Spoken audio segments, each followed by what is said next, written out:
Beri tepuk tangan bagi Tuhan. Haleluya, silakan duduk kembali Bapak Ibu jemaat Tuhan. Shalom. Sekali lagi shalom. Haleluya. Mungkin saudara lihat ya, siapa ya nyong hitam-hitam itu ya. Ya, kata orang, ada pepatah bilang begini, kalau tidak kenal, nah maka tidak sayang. Ternyata semua tahu ya. Nah karena itu saya tuh pengen kemana-mana dari Indonesia, ini kita kuis di depan sebelum kita mendengar firman. Ada yang tahu daerah paling selatan di Indonesia? Oke, saya kasih tahu. Daerah paling selatan di Indonesia itu adalah Pulau Rote. Saya berasal dari NTT, saya berasal dari Pulau Rote, pulau yang paling selatan. Saya kemudian cari mall, saudara nggak akan ketemu. Ya mungkin itu perkenalan singkat saya. Saya sudah menikah, saya punya satu istri sekali untuk selamanya dan tidak pernah lagi tergantikan. Nah saya datang sama istri saya, sayang boleh bangun berdiri. Nah ini istri saya saudara. Ya, nama istri saya itu Hana Wijaya. Puji Tuhan, istri saya sudah diberikan Tuhan kesempatan untuk mengandung dan bulan April nanti kami akan punya satu anak. Nah, saudara berdoa biar anak kami lahir dengan jadi anak yang sehat dan keinginan kami berdua sebagai calon orang tua dan akan menjadi orang tua adalah anak kami bisa menjadi berkat bagi banyak orang, mengikuti jejak kami. Karena itu kami belajar untuk memberikan teladan bagi anak kami. Yang kedua, kita berikan tepuk tangan bagi tim Praise and Worship. Keren. Saya sangat diberkati, Ibu, teman-teman yang main musik, pujian-pujian yang luar biasa. Saya tidak tahu kita nggak ada janjian, tapi hari ini semua pujian yang dinyanyikan sepertinya sama dengan tema khotbah saya. Kita nggak ada janjian, karena saya baru pertama kali datang di sini. Dan saya juga terima kasih Pak Gembala, Ibu, jemaat Tuhan, kesempatan yang diberikan bagi saya. Mari kita mau sama-sama belajar firman Tuhan. Hari ini saya ingin kita belajar tentang Abraham's faith. Mari kita buka kebenaran firman Tuhan di dalam Kejadian pasal 12, ayat pertama hingga ayat yang keempat. Saya akan membacakan bagi saudara di ayat pertama, saudara bisa lihat di multimedia nanti, sudah saya buat dalam bentuk PowerPoint. Saudara saya baca ayat pertama, saudara ayat kedua, dan kita akan sama-sama di ayat yang keempat. Mulai dari saya, ayat pertama firman Tuhan bilang begini, berfirmanlah Tuhan kepada Abram, pergilah dari negerimu, dari sanak saudaramu, dan dari rumah bapamu ke negeri yang akan kutunjukkan kepadamu. Ayat 2.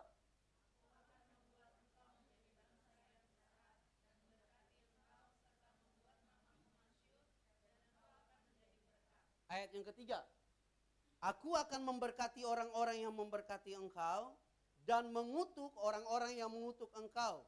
Dan olehmu semua kaum di muka bumi akan mendapat berkat. Ayat 4.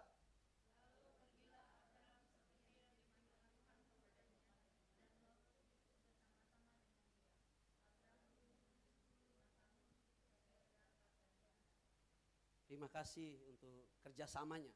Saudara yang diberkati oleh Tuhan, saudara lihat apakah ketika Tuhan berbicara kepada Abram, Abram sudah tahu kemana ia harus pergi? Tuhan bilang begini kepada Abram, pergilah dari negerimu, dari sanak saudaramu, ke tempat yang akan kutujukan kepadamu. Bagi saya, kalau orang tidak punya iman, tidak mungkin dia mentaati perintah ini. Makanya hal yang pertama ingin saya bagikan bagi saudara adalah Abraham mendengar dan melakukan. Hari ini PR kita orang percaya adalah kita bisa mendengar tapi tidak bisa melakukan. Pernah saudara ketemu orang seperti itu? Sedang beribadah di sini pakai baju warna apa? Kalau ada pakai baju sesuatu warna di sini bisa kita lihat ke mukanya. Kenapa dia hanya bisa mendengar tetapi dia tidak bisa melakukan? Nah, Abraham mengajarkan kepada kita bahwa menjadi orang percaya, menjadi orang Kristen, orang yang punya iman harus bisa mendengar dan melakukan. Dan saudara lihat respon Abraham. Dia tidak hanya mendengar, tapi dia pergi melakukan apa yang diperintahkan Tuhan baginya. Bagi saya ini tidak hal yang mudah, bukan suatu hal yang mudah, bukan hal yang gampang. Kalau orang bilang kepada saya, Pak Roland bisa ke sana, saya akan dengar, tapi saya akan bertanya lagi, kemana? Karena tentu sebuah perintah harus memiliki tujuan. Tanpa tujuan perintah itu adalah perintah kosong. Jadi kalau saya dibilang orang, Pak Roland bisa ke sana, saya bilang bisa. Tapi saya akan balik bertanya, kemana? Saudara pernah lihat Abraham bertanya? Bagi saya ini orang hebat. Dia tidak bertanya saya harus kemana Tuhan. Tapi dia memilih mendengar dan kemudian melangkah. Kadangkala ada banyak hal yang tidak masuk akal dalam hidup kita, betul ya? Tapi mari kita belajar hari ini bahwa Abraham mengajarkan kepada kita, kita harus bisa mendengar apa yang Tuhan sampaikan kepada kita dan kita harus bisa melakukan apa yang Tuhan kehendaki untuk kita lakukan. Saudara lihat baik-baik kalimat ini. Hal yang paling sulit dalam hidup ini adalah melakukan apa yang tidak tampak. Saya ulangi baik-baik, saudara perhatikan baik-baik kalimat ini. Hal yang paling sulit dalam hidup ini adalah melakukan apa yang tidak tampak. Umumnya manusia melakukan apa yang ia lihat dengan mata kepalanya, setuju? Kita hanya akan mengerjakan suatu pekerjaan kalau kita tahu itu untung. Kita hanya akan melangkah ke suatu tempat kalau kita tahu bahwa tempat itu pasti dan jelas. Hari ini Abraham mengajarkan kita sesuatu yang sedikit terbalik menurut saya. Karena dia melakukan sesuatu yang tidak dia lihat. Karena firman Tuhan hanya bilang begini, pergi. Hanya bilang, pergi. Dan kemudian Abraham memilih untuk pergi. Tetapi Abraham mengajarkan kita begini. Tidak untuk orang yang beriman. Artinya orang yang beriman, sekalipun dia tidak melihat, dia selalu percaya. Makanya Ibrani pasal 11 ayat 1 firman Tuhan bilang begini. Iman adalah dasar dari segala sesuatu yang tidak kita lihat, tapi bukti dari segala sesuatu yang kita percayai. Sepertinya tidak jelas di depan sana. Sepertinya tidak ada kepastian di sana. Sepertinya tidak mungkin. Tapi percaya kalau saudara punya iman, saudara akan bisa melihat dari mata rohani saudara bahwa itu jelas. Itu pasti terjadi. Karena itu saya mau bilang sama saudara yang datang hari ini. Apapun persoalan kita semua, saudara yang sakit, saudara yang punya masalah pribadi, saudara yang punya masalah dengan bisnis saudara, dengan usaha saudara, saya mau bilang begini, teruslah melangkah bersama dengan Tuhan. Saudara harus belajar melihat apa yang tidak kelihatan secara mata jasmani. Lihatlah secara mata rohani kita. Seperti yang Abraham lakukan. Kita tahu bahwa daerah tujuan itu adalah Kanaan hari ini. Tapi masa itu Abraham tidak tahu bahwa daerah yang ditujukan itu adalah Kanaan. Hari ini kita mau belajar bahwa kita mau terus memandang Tuhan. Sebab Tuhan menyediakan Kanaan bagi kita semua. Kanaan berbicara tentang kelimpahan. Penuh dengan susu dan madu. Hari ini saya mau ajak saudara untuk beriman kepada Tuhan. Kanaan Tuhan akan sediakan bagi kita. Usaha kita diberkati Tuhan. Sakit penyakit pasti disembuhkan oleh Tuhan. Tidak ada masalah yang tidak mungkin bagi Tuhan untuk Tuhan kerjakan bagi kita. Semua bisa dikerjakan bagi Tuhan, oleh Tuhan bagi kita. Tidak ada hal yang terlalu sulit untuk dikerjakan.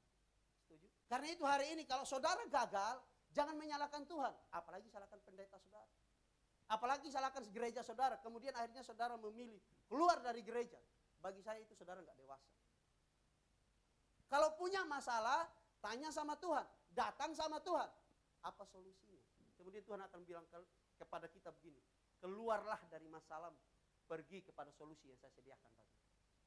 Harusnya kita begitu dong. Sebagai orang percaya. Saudara jangan kaget ya suara saya agak keras. Karena saya orang daerah. Di daerah kalau Bapak Gembala juga sama orang daerah tapi Ambon ya Pak ya. Di daerah saya kita itu daerah kepulauan saudara. Jadi kalau kita ngomong pelan, kemungkinan besar orang dengar itu dikit. Makanya kalau waktu itu Abraham lahir di Rote, saya pastikan bahwa Tuhan ngomong akan keras banget. Cuman karena dia nggak lahir di Rote, dia dipanggil ketika dia masih ada di Urkasdi. Seandainya dia ada di Rote, pasti Tuhan panggil dengan keras. Karena di Rote orang nggak bisa ngomong pelan. Saudara kita cerita saja, orang pikir kita berantem. Padahal kita cerita. Orang lihat muka kita, orang pikir kita ini orang jahat. Padahal kita orang baik. Saya sekali waktu makan di sebuah tempat makan, saudara. Karena saya ini cukup berewokan, sekarang udah rapi. Cukup berewokan, saya duduk makan, ada ibu-ibu ambil tasnya simpan. Saya mikir, kenapa ibu ini ambil tas? Ketika saya selesai bayar, saya balik ke belakang, saya mau jalan, dia taruh lagi tasnya. Oh, saya mengerti. Mungkin dia pikir saya ini orang jahat. Jadi orang timur tuh kasihan, saudara. Kita baik, dipikir nggak baik. Kita mukanya sangar, dipikir orang jahat. Padahal enggak kan, kita tuh orang baik. Saudara jangan nilai orang timur itu dari tampang, saudara. Karena orang timur itu rata-rata baik-baik. Saya sedang mempromosikan daerah timur, saudara. Kalau Pak Jokowi dengar, Pak Jokowi harus kasih reward buat saya. Karena saya sedang mempromosikan daerah timur. Tapi orang timur itu baik-baik, saudara. Jangan salah, saudara. Kalau saudara ketemu orang timur yang baik, wah dia baik banget. Kenapa kita jadi bahas orang timur ya?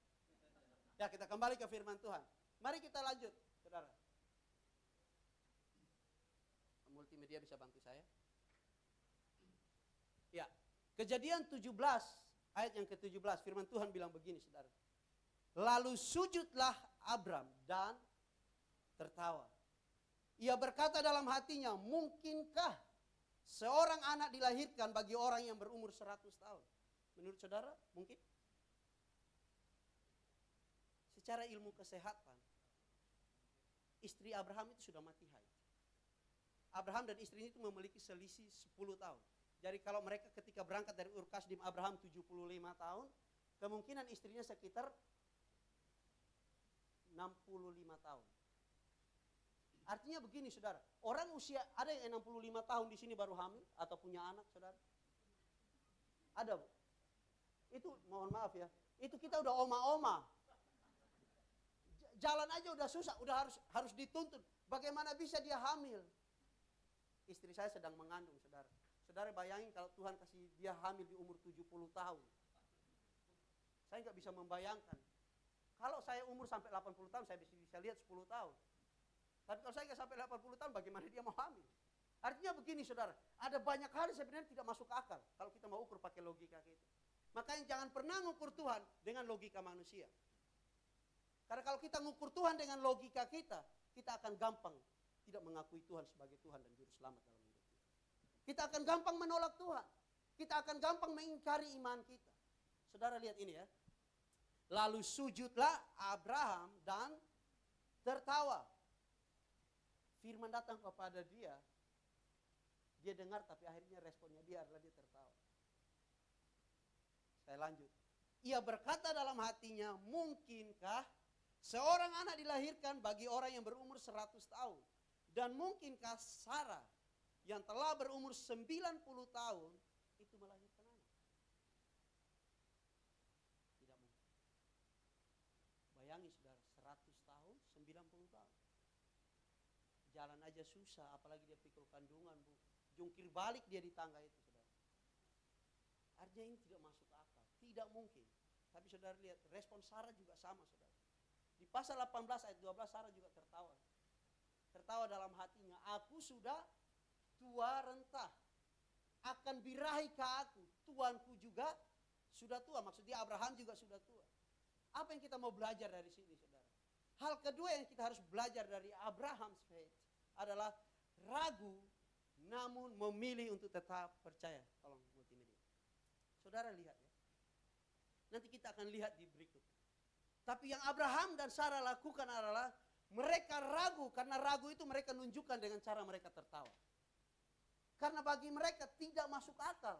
Nah, pada bagian ini Abraham dan Sarah menunjukkan sisi kemanusiaannya sebagai manusia biasa. Saya pastikan bahwa respon kita 90 tahun atau 100 tahun dari Abraham, Allah kembali memberikan janji itu.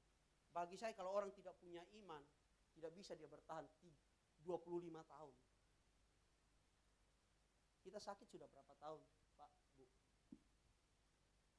Kita rugi dalam bisnis kita sudah berapa tahun? Kita dikecewakan orang sudah berapa tahun? Kita yang merasa dikecewakan Tuhan sudah berapa tahun? Apakah sudah lebih dari Abraham dan Sarah? Apakah sudah lama kita dikecewakan sama orang? Disakiti sama orang? Sepertinya tidak adil diperlakukan? Sudah berapa lama? Itu pertanyaan. Kalau belum lama, Bu, Pak, ampuni, kembali sama Tuhan. Karena ternyata 25 tahun itu bukan hal yang sulit bagi Abraham dan Sarah. Memang mereka tertawa, memang mereka ragu. Tapi firman Tuhan bilang begini sama mereka. Next slide. Firman Tuhan bilang begini sama mereka. Di saat kita ragu, Tuhan berkata begini, adakah sesuatu yang mustahil bagi Tuhan? Tuhan sedang memberikan kita suatu garansi bahwa saat kita ragu, saat kita takut, saat kita kecewa, adakah sesuatu yang mustahil bagi Tuhan? Artinya Tuhan sedang ngomong gini, sebenarnya tidak ada yang mustahil bagi Tuhan. Makanya 2 Petrus pasal 3 kalau saudara baca, saudara akan menemukan pernyataan begini. 1 hari bagi manusia sama, 1000 tahun bagi manusia sama dengan 1 hari bagi Tuhan. Artinya Tuhan bilang begini, masalah yang kita alami, yang bagi kita lama, dalam sekejap mata Tuhan bisa ubah jadi jawaban. Sakit yang kita alami sudah sejak lama, dalam sekejap mata Tuhan bisa buat jadi kesembuhan. Masih percaya sama Tuhan? Masih beriman sama Tuhan? Saudara yang beriman, tepuk tangan bagi Tuhan kita. Jangan pernah takut ikut Tuhan. Jangan pernah ragu ikut Tuhan. Jangan pernah bertanya-tanya ikut Tuhan. Cukup kita mendengar, cukup kita melangkah. Saya pastikan bahwa Tuhan akan buka jalan bagi kita. Sekalipun pintu tertutup, sekalipun sepertinya tidak ada jawaban, tidak mungkin. Ingat sama Tuhan, Tuhan bisa lakukan segalanya menjadi mungkin. Perempuan pendarahan berapa tahun saudara? 12 tahun. Waktu yang singkat, sangat lama. Saya coba membayangkan berapa banyak duit yang dia habis. Berapa banyak dokter yang mereka datangi. Sembuh enggak? Enggak. Tapi ketika dia mendengar Yesus lewat, yang dia lakukan apa? Melakukan dan melangkah. Artinya begini, dia mendengar. Hari ini banyak dari kita sudah tidak mendengar, tidak mau lagi melakukan. Atau ada yang kita bisa mendengar tapi tidak mau melakukan. Kita sama dengan orang yang hanya bermimpi, tapi tidak mau melakukan apa-apa. Perempuan pendarahan ini 12 tahun, saudara. Ini waktu yang tidak singkat. Saya pastikan bahwa kalau itu jadi di istri saya atau keluarga saya, atau saya secara pribadi, kalau saya sakit 12 tahun, apakah saya bisa bertahan dengan iman saya? Itu masih jadi tanda tanya bagi saya. Jangan bilang saudara bisa. 12 tahun lama, Pak. Kita menunggu sesuatu selama 12 tahun. Wah, itu bukan hal yang gampang. Ada teman saya nikah 7 tahun belum punya anak. Udah hampir gila, saudara. Udah mulai stres, bahkan dia bilang sama istrinya, kamu boleh kok nikah lagi. Karena apa? Dia stres. Dia merasa bersalah. Saya kayaknya nggak sehat. Saya kayaknya nggak berguna sebagai suami. Ada satu hamba Tuhan di daerah Lampung ketika saya pelayanan ke sana. Mereka sudah belasan tahun tidak punya anak. Saudara tahu apa yang dilakukan oleh istrinya? Dia gendong boneka. Dia ambil boneka, dia tutupin dengan kain, dia gendong. Udah ketawa-ketawa sendiri, saudara. Hamba Tuhan. Ingat, hamba Tuhan. Jadi saudara, tidak gampang memang. Proses itu tidak gampang, setuju ya? Siapa yang mau proses, Pak? Siapa yang mau sakit? Siapa yang mau susah? Tapi ingat ini baik-baik. Kadang proses itu membuat kita menjadi dewasa dalam Tuhan. Iman itu akan dewasa ketika kita bertahan dalam proses. Kita nggak hanya bisa beriman, tapi kita harus bisa sampai pada ini, titik ini. Harus bisa melihat kenyataan dari iman yang kita imani. Harus seperti itu. Artinya gini, kita percayai apa, kita harus sampai pada buktinya terjadi. Seperti perempuan pendarahan ini, dia punya iman, dia punya kepercayaan bahwa ketika dia jubah Yesus, dia bisa sembuh. Dan hal itu terjadi. Artinya kita nggak hanya bisa beriman, tapi kita harus melangkah. Kita harus melakukan sesuatu sampai kita melihat bukti iman terjadi dalam kehidupan kita. Jadi jangan pernah berdiri dan menghukum Tuhan. Saudara jangan pernah jadi hakim atas Tuhan. Kadangkala tanpa sadar, kita orang percaya sering menjadi hakim terhadap Tuhan. Seolah-olah Tuhan tidak ada, seolah-olah mujizat tidak ada, seolah-olah kuasa Tuhan tidak ada. Kejadian 18 sangat jelas bagi kita. Tuhan bilang sama Abram dan Sarah, adakah sesuatu yang mustahil bagi Tuhan? Hari ini kalau kita respon yang salah atas masalah kita punya respon yang tidak benar, ingat ini baik-baik. Adakah sesuatu yang mustahil bagi Tuhan? Tuhan bisa buka jalan. Sepertinya kita tidak akan terlahir jadi orang sukses. Ingat, dalam Tuhan kita bisa jadi orang sukses. Sepertinya usaha kita mampet. Sepertinya tidak ada pintu. Ingat, dalam Tuhan selalu ada pintu. Sepertinya tidak mungkin terjadi, tapi dalam Tuhan pasti terjadi. Hari ini banyak orang sedang ada dalam fase-fase depresi. Ada banyak masalah buat orang hari ini takut. Karena itu mari saudara, kita sebagai orang percaya, kita tidak mau menjadi bagian dari orang yang takut. Kita tidak mau menjadi bagian dari orang yang depresi. Sebab kita punya Tuhan lebih besar daripada masalah yang kita alami. Kita lanjut. Kejadian pasal 12 ayat 2. Next slide. Kejadian 12 ayat 2 firman Tuhan bilang begini. Sarah pun mengandung dan melahirkan seorang anak laki-laki bagi Abraham di masa tuanya. Pada waktu yang telah ditetapkan sesuai dengan firman Allah kepadanya. Saudara lihat? Tertawa tapi akhirnya Tuhan kasih ini. Kasih anak. Artinya Tuhan bilang begini. Masalahmu itu hanya tunggu waktu yang pas akan selesai. Enggak butuh waktu yang lama dalam Tuhan. Karena itu kita harus percaya. Kuncinya itu kita percaya. Kalau kita percaya, Tuhan bisa sediakan banyak hal bagi kita. Makanya firman Tuhan bilang begini. Kita nggak bisa nunggu. Kayaknya kalau lama itu nggak enak. Maunya cepat, maunya cepat. Pak, Bu, kita nggak bisa ngatur Tuhan. Harusnya kita itu diatur oleh Tuhan, bukan kita yang ngatur. Ada orang yang sering ngatur Tuhan di sini. Duduk di posisi yang mana? Ada?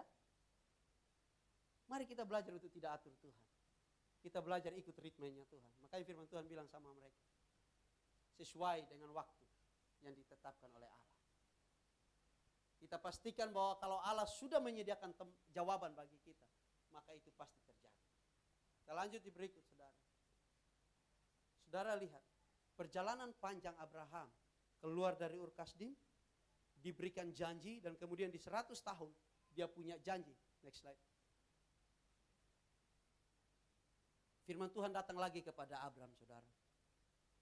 Abraham. Firman Tuhan sangat jelas kepada Abraham. Persembahkanlah Ishak sebagai korban bakaran. Wah, kayaknya nggak ada habis-habisnya ya. Kadangkala Tuhan bilang sama kita begini. Kita harus bisa merelakan kebanggaan kita untuk kepentingan Tuhan. Apa kebanggaan kita? Anak kita, usaha kita, mobil kita, harta kita, orang tua kita. Siapa kebanggaan kita? Kadang-kala kita bukan bangga sama Tuhan, tapi kita bangga sama materi yang ada dalam dunia. Kadang kita lupa sama Tuhan, kita lebih ingat kepada orang yang ada di sekitar kita. Sepertinya dia lebih cocok jadi Tuhan. Sepertinya benda ini lebih pas memenuhi kebutuhan saya. Tuhan bilang begini. Kadang-kala kita harus merelakan ini. Bagi saya ini hal yang sangat sulit untuk dilakukan. Tetapi Abraham lakukan. Di Kejadian 22 ayat 1 dan 2. Setelah semua peristiwa itu, artinya perjalanan panjang Abraham, Allah menguji Abraham. Ia berfirman kepadanya, Abraham, lalu sahutnya, ya Tuhan. Firman-Nya, ambillah Ishak anakmu yang satu-satunya, yang engkau kasihi, pergilah ke tanah Moria dan persembahkanlah dia di sana sebagai kurban bakaran pada salah satu gunung yang akan kuberitahukan kepadamu. Saudara, kalau firman Tuhan datang kepada saudara begini, Pak, ambil anakmu, pergi persembahkan sebagai korban bakaran. Artinya begini saudara, korban bakaran bukan hanya sekedar korban, Tapi pada perjanjian lama kurban bakaran itu adalah sampai hilang nyawa. Jadi kurban yang dipersembahkan adalah kurban yang sudah dibunuh, darahnya diteteskan di situ, kemudian dibakar, dipersembahkan bagi Allah. Seolah-olah Tuhan bilang begini sama Abraham, bunuh anakmu, persembahkan bagi saya. Tuhan baik? Apa Tuhan jahat? Loh, Tuhan baik apa jahat? Siapa yang bilang Tuhan baik? Dia tunggu 25 tahun, kemudian Tuhan bilang begini. Kayaknya gampang banget Tuhan ngomong. Bram, ambil anakmu, persembahkan. Kayaknya gampang banget. Saya kalau sama istri sekarang mengandung kemudian lahir di bulan April. Terus firman Tuhan bilang sama saya, Roland banting anakmu. Waduh. Sebelum saya banting anak saya udah dibanting duluan sama istri. Karena gak masuk akal ikut Tuhan itu ya. Kayaknya benar-benar gak masuk akal. Tapi itulah keunikannya iman Kristen. Saudara lihat, Abraham menjawab, ya Tuhan. Dan di ayat selanjutnya, dia ambil Ishak dan mereka pergi. Saudara baca di ayat seterusnya, saudara. Di ayat yang ketiga dari pasal 22. Abraham menunjukkan ketaatannya.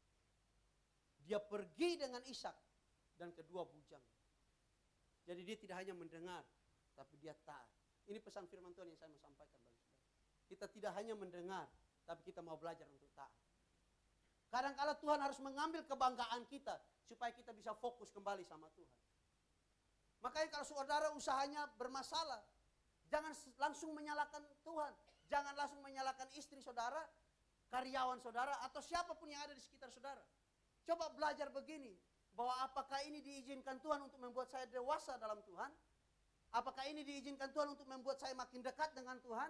Karena selama usaha saya berjalan, saya jauh dari Tuhan. Kadang-kala orang tua harus kehilangan anaknya. Karena tanpa kita sadar, anak sering menjadi kebanggaan bagi orang tua. Kayaknya orang tua lebih bangga menceritakan anaknya daripada menceritakan tentang Tuhan. Orang tua lebih peduli kepada anaknya daripada peduli kepada Tuhan.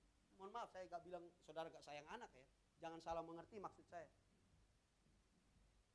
Kadang-kala suami lebih sayang istrinya daripada dia meluangkan waktunya datang ke gereja dan dekat dengan Tuhan. Kadang-kala istri lebih sayang suaminya daripada datang ke gereja belajar firman Tuhan.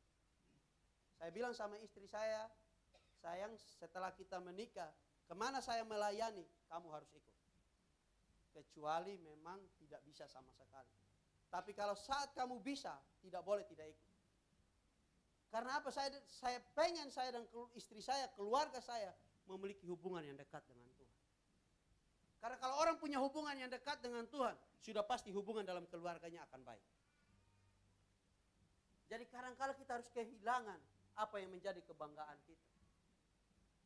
Supaya kita bisa kenal Tuhan. Supaya kita bisa kembali membangun hubungan yang baik dengan Tuhan. Jadi jangan pernah salahkan Tuhan. Jangan salahkan keadaan. Saudara lihat COVID kemarin. Berapa banyak orang salahkan COVID. Tapi apakah ada orang yang bisa merefleksikan COVID itu? Dengan dia berkata begini. Bersyukur ya ada COVID. Sehingga saya bisa bangun persekutuan dengan dia. Saudara pernah ketemu orang seperti itu? Yang bersyukur dengan adanya COVID? Berapa banyak orang yang susah dalam hidupnya, kemudian dia berkata, saya bersyukur saya bisa susah. Pernah? Kita hanya bisa bersyukur saat kita diberkati, setuju? Kalau diberkati, itulah penyertaan Tuhan. Tapi kalau tidak diberkati, itulah bukti Tuhan tidak menyertai. Kita mau enak aja Pak, Bu. Jangan hanya mau enak dong, kita mau ikut proses. Karena kita harus berproses dalam Tuhan. Untuk menjadi dewasa itu kita berproses. Seorang anak hanya bisa melangkah dan berlari, dia memulai dengan cara merangkak. Kalau iman kita hari ini sudah merangkak, kita harus terus latih iman kita sampai kita bisa berjalan. Dan kemudian kita bisa berlari. Kita bisa mencapai tujuan yang Tuhan sediakan bagi saya dan saudara. Mari kita bangga menjadi orang Kristen. Kita bangga menjadi orang yang percaya kepada Tuhan Yesus. Kita bangga punya iman yang baik dalam Tuhan. Jangan pernah kecewa dengan iman Kristen. Kita harus terus bangga dengan Tuhan kita. Yang kedua, pesan firman Tuhan yang saya mau bagikan bagi saudara. Di ayat yang kelima, pasal 22 ayat 5, saudara. Kalau saudara baca di situ, Abraham bilang begini sama bujangnya. Kalian dua tunggu sini. Jangan kemana-mana. Tunggu di sini, jangan kemana-mana. Coba saudara lihat di Kejadian 22 ayat yang kelima. Firman Tuhan bilang begini, saudara. Saya bacakan bagi saudara ya. Kata Abraham kepada kedua bujangnya itu, tinggallah kamu di sini dengan keledai ini, aku beserta anak ini akan pergi ke sana, kami akan sembahyang, sesudah itu kami akan kembali kepadamu. Pertanyaannya adalah, firman Tuhan kepada Abraham ngapain? Persembahkan Ishak, betul? Tapi apa yang Abraham bilang sama Ishak? Kalian tinggal di sini, kami pergi sembahyang dan kami akan kembali. Kami itu berarti satu apa lebih dari satu? Lebih dari satu. Abraham sedang memiliki keyakinan bahwa Tuhan tidak mungkin ambil Ishak. Bisakah kita yakin dengan hal seperti ini? Mari kita belajar untuk yakin sama Tuhan. Bahwa Tuhan tidak akan pernah mengambil hal yang berharga dalam hidup. Kalau Tuhan sudah kasih, tidak mungkin Tuhan ambil. Kecuali kita salah melakukan, menggunakan apa yang Tuhan beri bagi kita. Tapi kalau Tuhan sudah kasih, tidak mungkin Tuhan ambil. Pak, Bu, saya kok nggak yakin ya, Tuhan itu tega lihat kita sakit. Saya kok nggak yakin Tuhan tega lihat kita menangis. Saya kok nggak yakin Tuhan tega lihat kita sendiri. Saya lebih yakin Tuhan selalu ada bersama dengan kita. Dan Tuhan selalu memberi apa yang terbaik menurut Tuhan bagi kita. Kadang-kadang kita meminta sesuatu yang menurut kita baik, tapi bagi Tuhan tidak. Makanya dalam firman Tuhan yang lain, firman Tuhan bilang begini. Ada orang berdoa, minta sesuatu sama Tuhan. Dan dia berharap Tuhan memberi. Dan Tuhan tidak memberi karena bagi Tuhan itu tidak baik baginya. Karena itu Tuhan tidak kasih. Tapi ada juga orang yang berdoa dan Tuhan memberi. Artinya begini, Tuhan tahu bahwa itu terbaik baginya. Dan hal yang Tuhan beri bagi dia tidak akan memisahkan hubungannya dengan Tuhan. Jadi kalau ada hal yang membuat kita pisah dengan Tuhan, saya pastikan bahwa itu akan diambil oleh Tuhan. Karena Tuhan itu Allah yang cemburu. Dia tidak mau diduakan. Saya punya istri, saudara. Kalau kemudian saya hubungi wanita lain, kira-kira istri saya cemburu nggak? Pak, Bu, saudara di sini kalau masih ada yang main-main, tobat ya. Ntar lagi Tuhan datang. Mau masuk surga? Tanya hanya Bapak Gembala, yang lain nggak ya? Kalau masih nakal, tobat Pak, Bu. Hidup ini hanya sementara. Kita akan tinggalkan dunia ini. Dunia ini bukan sesuatu yang kekal dan abadi. Ini hanya tempat persinggahan sementara. Kita akan kembali ke tempat yang kekal dan abadi, yakni rumah Bapa yang Bapa sediakan bagi saya. Abraham yakin banget. Dia yakin bahwa Tuhan tidak mungkin ambil apa yang sudah Tuhan janjikan baginya. Karena dia bilang sama bujangnya, kami akan kembali. Kami berdua akan kembali. Dan yang ketiga, saudara bisa lihat. Bisa melihat apa yang belum kelihatan. Ayat 7 dan 8 saya baca bagi saudara. Firman Tuhan bilang begini. Lalu berkatalah Ishak kepada Abraham, ayah, bapa, sahut Abraham. Ya anakku, bertanyalah ia, di sini sudah ada api dan kayu. Tetapi di manakah anak domba untuk korban bakaran itu? Sahut Abraham, Allah akan menyediakan anak domba untuk korban bakaran baginya. Anakku, demikianlah keduanya berjalan bersama-sama. Ishak tahu nggak bahwa dia itu akan jadi korban bakaran? Tidak tahu, saudara. Saya pastikan kalau Ishak tahu, dia akan bilang begini sama papanya. Mulai hari ini kita jangan menyembah Allah Israel, kita sembah saja Allah Kanaan. Kalau Allah Kanaan itu membebaskan segalanya.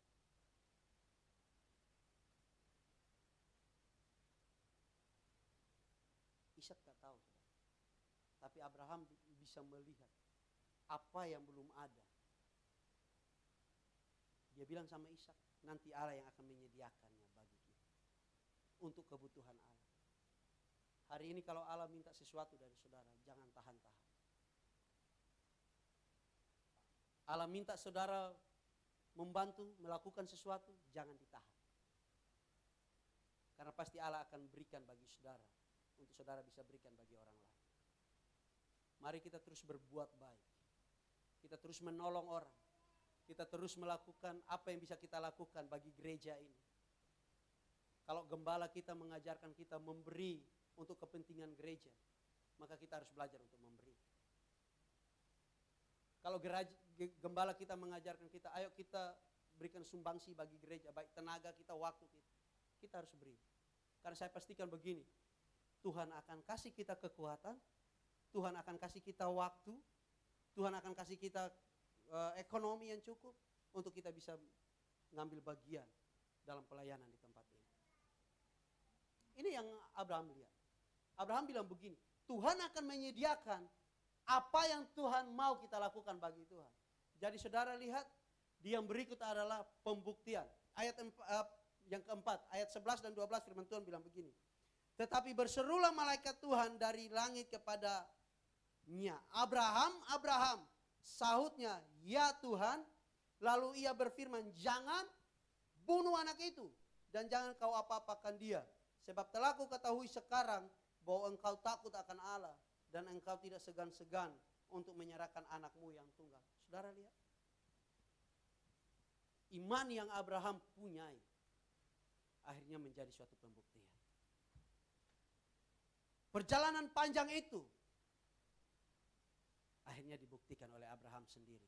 Karena apa? Percaya. Abraham gak jadi loh bunuh Ishak. Jadi gak memberikan persembahan? Jadi. Tapi bukan manusia. Domba. Jadi mari kita ikut Tuhan dengan tidak ragu-ragu. Kita harus sampai pada bagian ini. Pembuktian iman. Kita gak hanya taat. Kita gak hanya yakin. Tapi kita juga harus bisa melihat apa yang belum kelihatan. Dan sampai pada begini, kita sampai pada pembuktian iman. Doa saya bagi saudara yang hadir hari ini, saudara juga akan mengalami hal-hal yang mungkin mustahil bagi saudara, itu akan menjadi mungkin. Dan pasti terjadi kalau saudara punya hubungan yang baik dengan Tuhan. Abraham mengalami semua yang baik ini, karena tentu dia punya hubungan yang baik dengan Tuhan. Tidak sekonyong-konyong.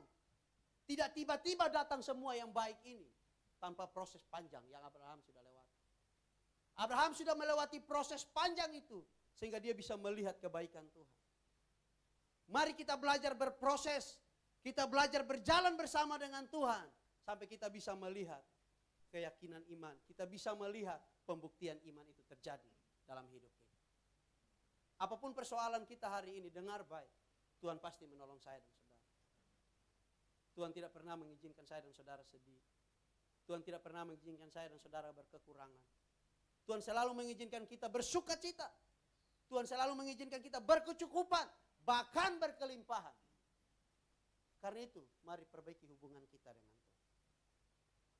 Mereka tertawa, tapi pada akhirnya mereka percaya.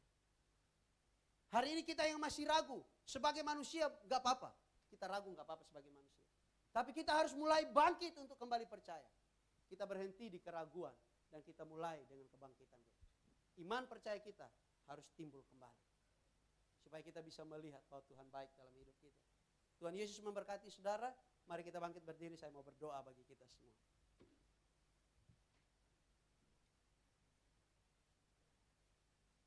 Bapa surgawi, kami mengucap syukur Tuhan buat kebaikan anugerah Tuhan bagi kami. Kami bisa belajar dari seorang pribadi yang baik. Abraham mengajarkan kepada kami bagaimana kami bisa mendengar dan melakukan apa yang Tuhan kehendaki bagi kami. Mungkin saat tertentu kami harus ragu, saat-saat tertentu kami khawatir, saat-saat tertentu kami tidak yakin akan Tuhan. Tapi mari Tuhan terus ingatkan kami, terus ajarkan kami untuk kami kembali percaya dengan Tuhan. Sehingga kami bisa sampai pada titik pembuktian iman itu Tuhan.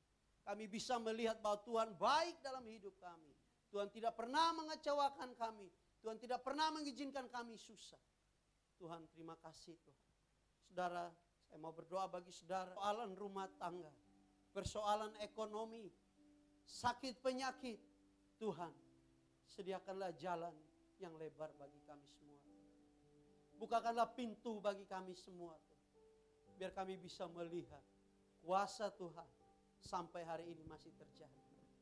Kami tidak pernah ragu akan Tuhan. Kami tidak mau menjadi bagian dari orang-orang yang khawatir akan kuasa Tuhan.